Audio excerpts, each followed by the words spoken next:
ശ്രീമദ് ഭഗവത്ഗീത ധ്യാനം. നാരായണം നമസ്കൃത്യ നരം ചൈവ നരോത്തമം ദേവീം സരസ്വതീം വ്യാസം തതോ ജയമുദീരയേത്.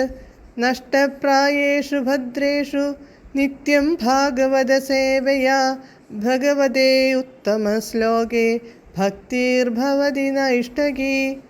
മൂകം കരോതി വാചാലം പങ്കും ലംഘയതേ ഗിരിം യത്കൃപാതമഹം വന്ദേ പരമാനന്ദമാധവം. ശ്രീഗുരും ദീനതാരിണം ശ്രീചൈതന്യമീശ്വരം. ഓം അജ്ഞാനതിമിരാന്ധസ്യ ജ്ഞാനാഞ്ജനശലാകയാ ചക്ഷുരുന്മീലിതം യേന തസ്മൈ ശ്രീഗുരവേ നമഃ. നമഃ ഓം വിഷ്ണുപാദായ കൃഷ്ണപ്രേഷ്ഠായ ഭൂതലേ ശ്രീമദേ ഭക്തിവേദാന്ത സ്വാമിന്നിധി നാമിനേ. നമസ്തേ സാരസ്വതേ ദേവേ ഗൗരവാണി പ്രചാരിണേ നിർവിശേഷ ശൂന്യവാദി പാശ്ചാത്യദേശതാരിണേ. ജയ ശ്രീകൃഷ്ണ ചൈതന്യ പ്രഭു നിത്യാനന്ദ ശ്രീ അദ്വൈത ഗദാധര ശ്രീവാസാദി ഗൗരഭക്തവൃന്ദ. ഹരേ കൃഷ്ണ കൃഷ്ണ കൃഷ്ണ ഹരേ ഹരേ, ഹരേ രാമ രാമ രാമ ഹരേ ഹരേ. ഹരേ കൃഷ്ണ കൃഷ്ണ കൃഷ്ണ ഹരേ ഹരേ, ഹരേ രാമ രാമ രാമ ഹരേ ഹരേ. ഹരേ കൃഷ്ണ കൃഷ്ണ ഹരേ ഹരേ, ഹരേ രാമ രാമ രാമ ഹരേ ഹരേ. ഭഗവത്ഗീത യഥാരൂപം. അധ്യായം 9. രാജവിദ്യ രാജഗുഹ്യ യോഗം.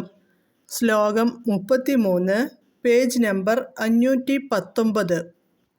കിം പുനർബ്രാഹ്മണാഃ പുണ്യാ ഭക്താ രാജർഷയസ്തഥാ അനിത്യമസുഖം ലോകമിമം പ്രാപ്യ ഭജസ്വ മാം.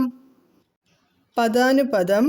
പുണ്യാഃ പുണ്യവാന്മാരും, ഭക്താഃ ഭക്തന്മാരുമായ, ബ്രാഹ്മണാഃ ബ്രാഹ്മണരെയും, തഥാ അതുപോലെ, രാജർഷയഃ രാജർഷികളെയും കുറിച്ച്, പുനഃ കിം പിന്നെ എന്ത് പറയാനാണ്, അനിത്യം അനിത്യവും ക്ഷണികവും, അസുഖം അസുഖവുമായ, ഇമം ലോകം ഈ ലോകത്തെ, പ്രാപ്യ പ്രാപിച്ചിട്ട്, മാം എന്നെ, ഭജസ്വ പ്രേമപൂർവം ഭജിക്കുക.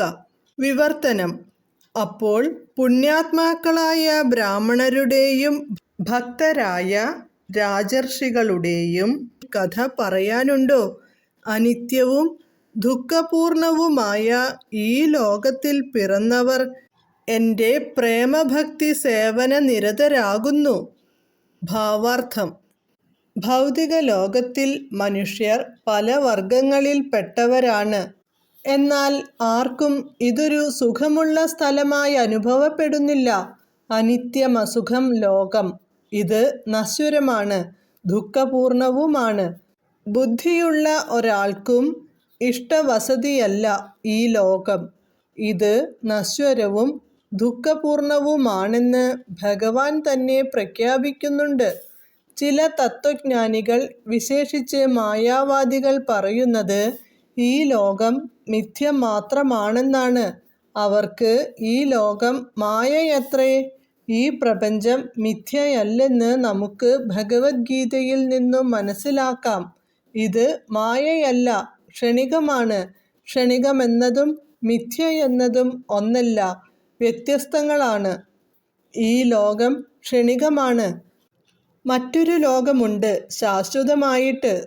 ഇത് ദുഃഖപൂർണമെങ്കിൽ അത് ശാശ്വതവും ആനന്ദമയവുമാണ്.